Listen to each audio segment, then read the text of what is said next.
Chinese President Xi Jinping has inspected the Xun'an New Area, an innovative development zone in North China's Hebei province. The newly built areas looked eerily empty when we visited. In fact, while local authorities say 120,000 people have moved into these new homes over the past 7 years, many of them aren't newcomers, but locals from the villages flattened to make way for the city.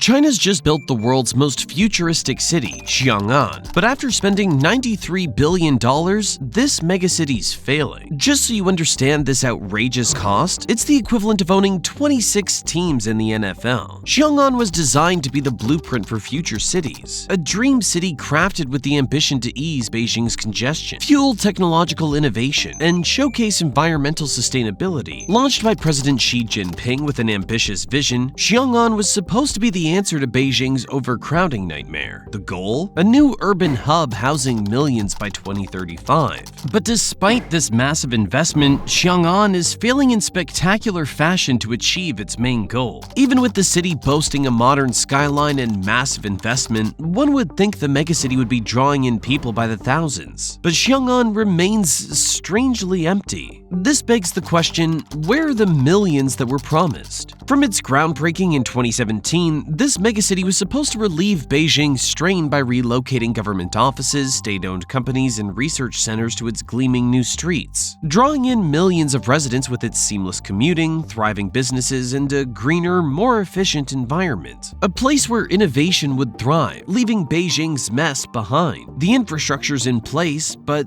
the people just aren't there. The city stands as an example of ambition and grand vision, but its failure to attract residents makes you wonder whether its promises can ever be realized. A few years ago, this was all farmland. Xun'an, a city of almost 2,000 square kilometers, was built from scratch in just 6 years. Now, I do have a serious disclaimer about this whole video. This is a sensitive topic for the CCP, and that's why mainstream media doesn't really talk about it. Actually, not a lot of people talk about this. So if you can please hit that like and subscribe button down below to help out the video, it really makes a difference. Especially since YouTube tends to favor mainstream content and doesn't always push sensitive videos, particularly those critical of the CCP. Remember, even a single like can go a long way in helping get this truth out. Okay, now let's get on with the video. Looking at this from a wider perspective, it's easy to notice that what President Xi didn't account for was that the biggest hurdle was convincing people to move there. But why wouldn't you want to move there? Well, because starting over in a brand new city isn't as appealing as staying in a place like Beijing, where everything's already in place. Even though Xiang'an has top-notch infrastructure, it lacks the things that make a city truly feel like home. A great city isn't just about modern buildings and advanced technology. It needs a vibrant social life, cultural attractions, and strong career opportunities. Right now, Xiang'an is missing these key elements that established cities naturally develop over time. While the government can move businesses there, getting people, especially young professionals, families, and entrepreneurs to leave their familiar communities, career networks, and everyday comforts is much more challenging. When you look past these high-tech attractions, Xiang'an has struggled to fill its towering skyscrapers and empty streets. The primary issue lies in the long-term nature of the project. Xiang'an is not designed to be a quick fix. The city's timeline stretches well into the future, with full population growth expected only by 2035. The Chinese government has ambitious goals, forecasting that by 2035, up to 5 million people will call the city home. This long timeline means that a lot of the stuff people were promised, like fancy amenities, good jobs, and fun cultural spots, won't be ready for years. For anyone thinking about moving there or starting a business, it's hard to leap when the city still feels like it's just getting started. Why pack up your life or invest your money in a place that's still basically new? As a means of moving past the hurdles that the city faces, the Chinese government's been throwing tons of money and effort into building it up. To get people to move there, they've tried stuff to incentivize relocation, such as offering rent subsidies and making rules so people live in the homes they buy. Many of the people who've moved there didn't choose to. They were sent by their jobs, often with government-run companies. These efforts haven't had the desired effect. Business owners in the area have expressed doubts. The rent subsidies might sound like a sweet deal, but here's the problem. For employees, it's hard to imagine calling this place home when it's missing the stuff that makes a city feel alive and exciting. Right now, Xiong'an feels more like a shell of a city than the bustling modern hub it's supposed to be. Steel and concrete may rise, but a city's true heartbeat comes from the people who call it home. Unfortunately, Xiong'an's impressive infrastructure can't seem to come to life. High-speed rail stations seamlessly connect the city to Beijing, allowing for a commute of less than an hour, as President Xi Jinping considers this to be an important element for development. The region's filled with different highways that connect different areas, making it easy to travel from one place to another. In theory, these roads should help businesses grow by making transportation fast and efficient. There's also a well-planned public transportation system, including a high-tech subway designed to reduce traffic and be better for the environment. The city itself has wide, spotless roads, sidewalks made for walking, and brand new bridges. However, there's hardly anyone there to use them. The city's ready for a busy population, but so far, the people haven't arrived, as you can see from this report. After 8 years, recent street views posted on social media reveal an eerie scene. The wide roads are almost deserted, with scarcely a person or vehicle in sight, even after driving for tens of kilometers. Right now, Xiong'an might look like an empty city, but it's actually a massive experiment in government-controlled technology. Built by China as part of its push for high-tech urban centers, Xiong'an is packed with state-of-the-art systems that make it unlike most traditional cities. One of its biggest features is an AI-powered traffic system. Even though there aren't many cars on the roads yet, the system's already in place to monitor and manage traffic. It can track vehicle movement in real time, adjust signals, and control congestion automatically. While this kind of technology could improve efficiency, it also raises concerns about the government's control over everyday movements. The city's power grid is also fully automated, using smart devices to regulate energy use in buildings, streetlights, and utilities. In theory, this helps reduce waste and lower costs, but it also means the government can monitor and control energy consumption at all times. Perhaps the most concerning aspect of Xiong'an is its extensive surveillance system. Cameras with facial recognition software cover the city, tracking people's movements and enforcing strict regulations. Something as small as jaywalking can result in an automatic fine, and this level of monitoring gives authorities an amount of control over everyday life. While Xiong'an is often presented as a glimpse into the future, it also highlights the risks of technology-driven society, where efficiency and security come at the cost of personal freedom and privacy. But Xiong'an isn't just about technology. It's also designed to help the environment and reduce pollution. The city uses renewable energy like wind and solar power, instead of relying on fossil fuels like coal or oil. The city of Xiong'an is designed to be very green and eco-friendly. It has lots of parks, streets lined with trees, and even artificial lakes to make it feel calm and connected to nature. The buildings in the city are made from eco-friendly materials, which means they don't harm the environment. The city also has strict rules to make sure it stays green and sustainable. To support clean energy, there are charging stations for electric cars in convenient locations, so it's easy for people to charge their cars without any trouble. The city's designed around the idea of a 15-minute city. This means that everything people need, like schools, hospitals, and stores, is just a short walk away from their homes. This makes life easier and cuts down on the need for long drives or commutes. With its eco-friendly goals and design, one would expect the city to draw in people. But the only people you'll find in Xiong'an are government workers. Because there aren't enough residents, businesses like stores, restaurants, and other services don't want to open there. There just aren't enough customers to make it worth it. Even government-owned companies that were forced to move to Xiong'an are having trouble finding workers who want to live in such a quiet, empty place. To try to fix this, the government's offering guaranteed jobs to attract more people. But even with these benefits, Xiong'an still doesn't seem as appealing as big, bustling cities like Beijing. Without a lively community and enough people to support local businesses, the city has a hard time growing and feeling like a vibrant, thriving place to live. Another issue that's problematic for this megacity is that its advanced technology isn't doing much. This is one of Xiong'an's smart buses. The driverless and electric buses are undergoing trials and will eventually be free for the public to use. They can drive for up to 200 kilometers before needing to be charged. As we already mentioned, the city's designed to be super high-tech, with self-driving cars, automated systems, and smart energy systems. But a lot of these ideas aren't being used to their full potential yet. For example, self-driving cars are just sitting in lots and garages, because there aren't enough real-world situations to test them out. The city also has AI systems to help run things, but since not many people live there, the AI doesn't get enough feedback to get better. Even though the city looks modern and futuristic, the lack of people makes it hard for all these fancy technologies to be helpful.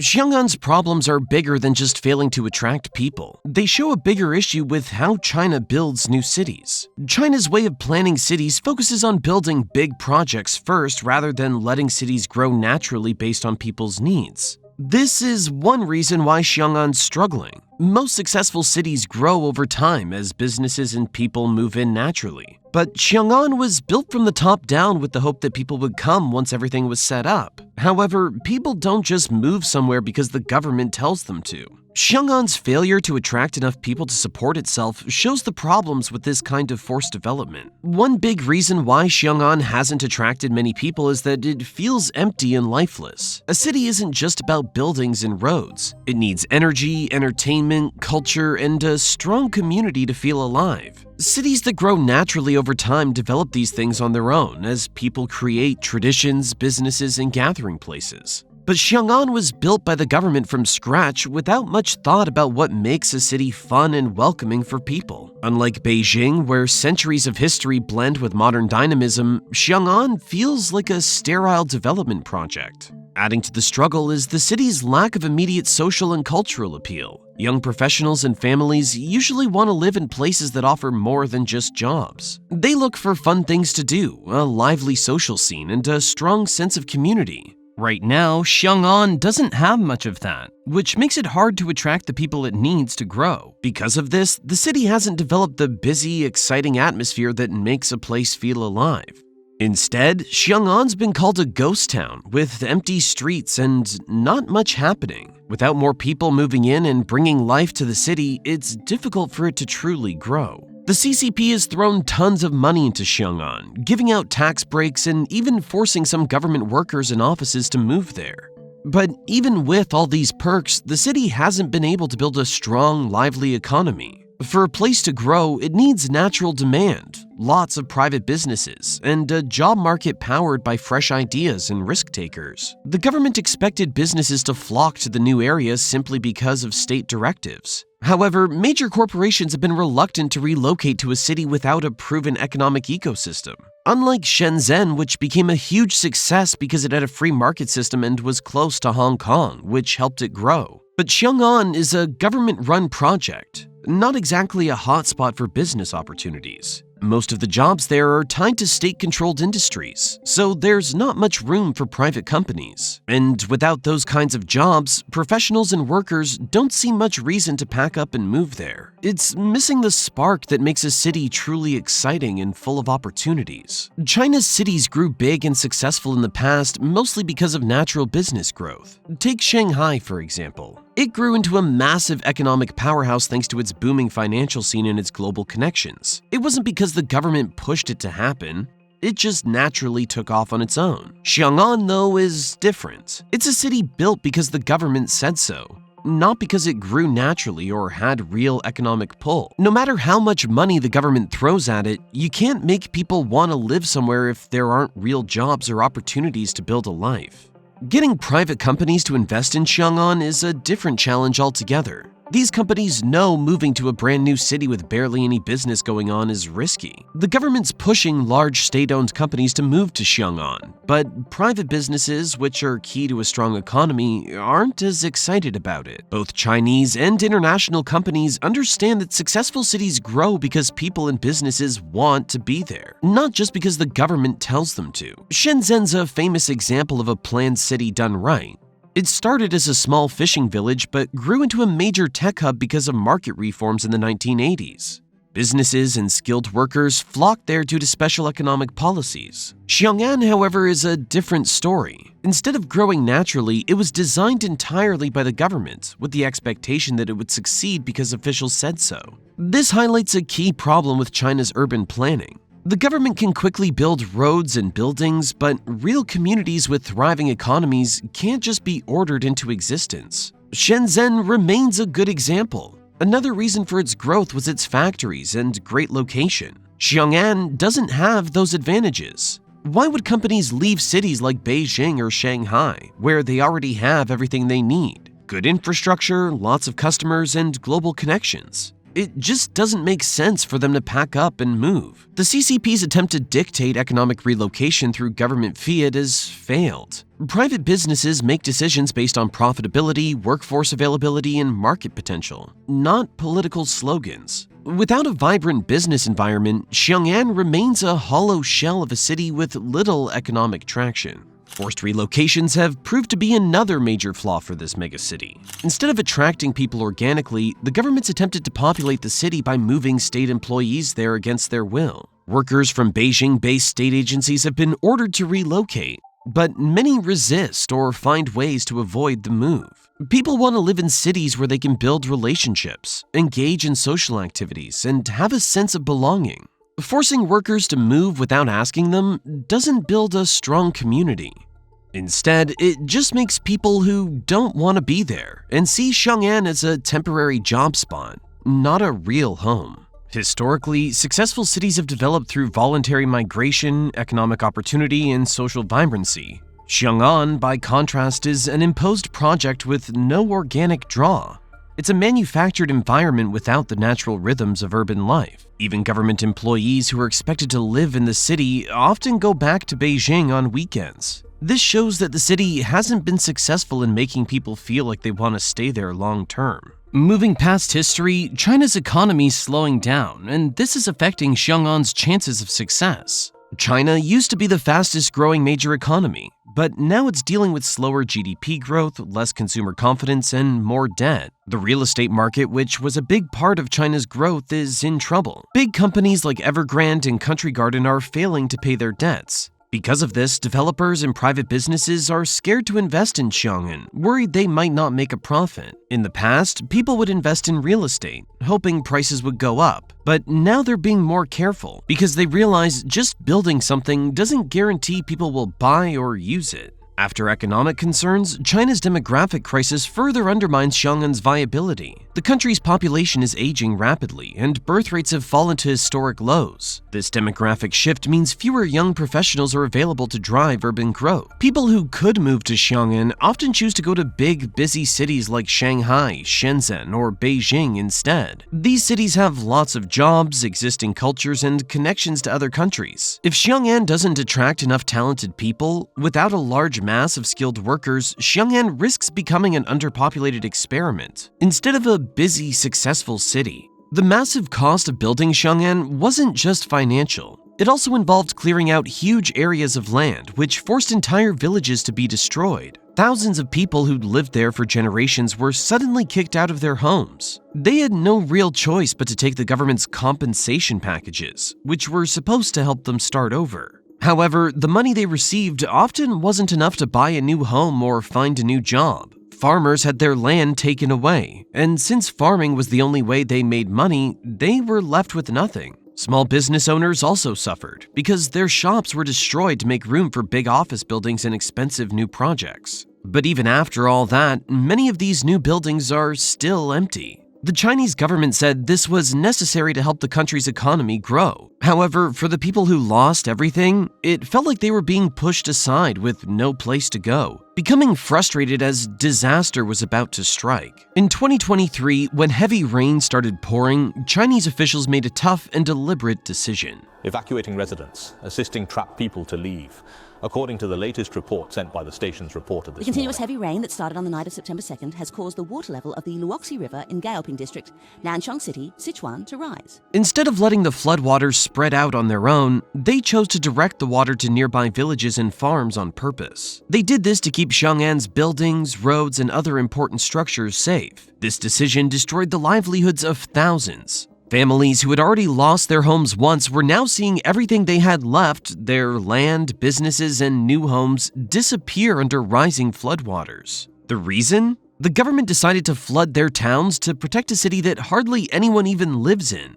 People were outraged. In a rare show of protest, they took to the streets, demanding answers. They felt like the government cared more about saving an empty city than about the real people suffering because of its decisions. These protests made it clear just how much anger had built over Xi Jinping's huge project. It was supposed to make life better, but instead, it's brought nothing but hardship and forced people from their homes. The CCP didn't just move people out of their homes, it also forced workers to relocate to Xiang'an to try and make the city feel alive. Entire companies, universities, hospitals, and government offices have been ordered to move there, meaning employees have no choice but to pack up their lives and start over in a place they never wanted to go. Instead of becoming a booming city, Xiang'an feels more like a work camp. The government's trying to make the city look lively by putting up inspiring messages and propaganda on the streets and promising a future filled with cool technology. They want people to believe it will be a great place to live. But no matter how much they advertise, they can't hide the truth that people don't want to live somewhere they were forced to move to, especially if there are no chances to build a better life. Even though China's leaders won't admit it, the project has turned into an embarrassment. Clear proof that Xi Jinping's big plan isn't working. China has big plans for Xiang'an, calling it part of their 1,000-year plan. This means they see it as an important part of the country's future, not just a short-term project. The government says the city's slow growth and empty streets are all part of the process, but many people aren't convinced. They want to live in places that meet their needs now, not just in the distant future. This gap between the government's vision and what people want has left Xiang'an in an awkward position. Billions have been spent, but there's little real progress. To manage Xiang'an's development, the government created a complex system with 25 agencies overseeing 21 departments. This was meant to make things run smoothly and ensure high-quality growth. However, despite all this oversight, Xiang'an remains mostly empty. The government hopes to attract businesses and residents, but that hasn't happened. No matter how organized the system is, people won't move somewhere that doesn't offer jobs or a good quality of life. One big problem with Xiang'an is that it doesn't have a strong local economy. Right now, the main industry is construction, but that can't sustain a city forever. Other important industries like technology, finance, and manufacturing have struggled to grow. Without a thriving business community or enough job opportunities, Xiang'an feels more like a massive construction site than a real city. It lacks the energy and purpose that come from a strong economy, leaving it stuck in a state of uncertainty. Adding to these challenges is the complexity of relocating residents and businesses to Xiang'an. Despite government efforts to relocate schools, hospitals, and companies to the city, the process has been slow. The government has imposed strict regulations to ensure that property owners don't leave their homes vacant. These regulations were set by the government to reduce empty homes by banning property investment and requiring buyers to live in what they purchase. However, this plan has not worked. People don't want to move to Xiang'an just for financial benefits if the city lacks basic services and social life. Despite the government's efforts to make Xiang'an appealing, strict property rules can't make up for the absence of a vibrant community. Even with these challenges, the government remains committed to its vision for Xiang'an, seeing it as a key part of China's future. Officials continue to push this long-term plan, believing it'll play a major role in shaping the country's cities. However, just having a vision isn't enough to get people interested in moving to Xiang'an. Most potential residents and businesses care more about their daily needs right now, not future promises. The government's long-term plan has made many people frustrated, especially those who want to see faster progress. Calling it a 1,000-year plan sounds impressive, but it doesn't solve the immediate problems of people who need a place to live and work today. Designed and built to be part of Xi Jinping's legacy, Xiang'an is one of his most important ideas. The city was supposed to prove that he could create a carefully planned, modern, and environmentally friendly city. The fact that few people have moved to Xiang'an raises serious questions about how well his leadership's working.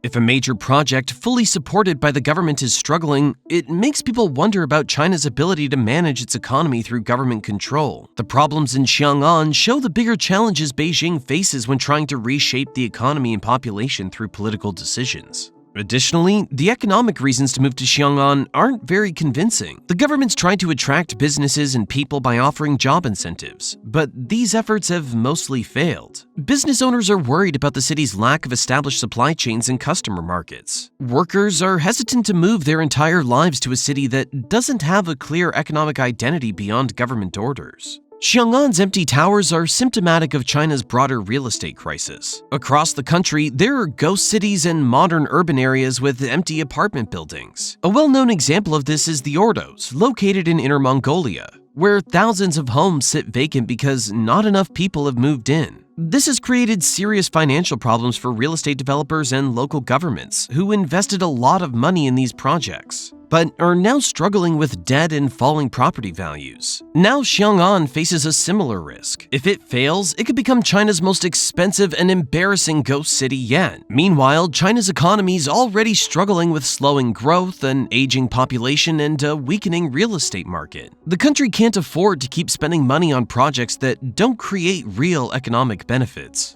For Xi Jinping, the struggles of Xiang'an pose a political dilemma. Having staked so much of his credibility on the project, he can't afford to let it fail. The reality on the ground suggests that no amount of propaganda or forced relocation can turn Xiang'an into the thriving metropolis it was meant to be. The city's failure would be a direct blow to Xi's narrative of China's unstoppable rise under his leadership, raising doubts both domestically and internationally about the effectiveness of his policies. With China's economy slowing and global skepticism of its economic model growing, the failure of Xiang'an could be seen as symbolic of the broader weaknesses in Xi's approach to governance. The struggle to revive Xiang'an exposes the limits of China's top-down control in a fast-evolving world. The CCP can push through big projects fast because of its strong control. However, it can't control where people want to live or how cities grow naturally. People decide where to live based on jobs, a good lifestyle, and economic opportunities, not just because the government tells them to. By ignoring this, Xiang'an's become an expensive reminder of what can go wrong when the government tries to control everything. As President Xi Jinping pushes his vision for China, Xiang'an's empty streets show how hard it is to shape society from the top.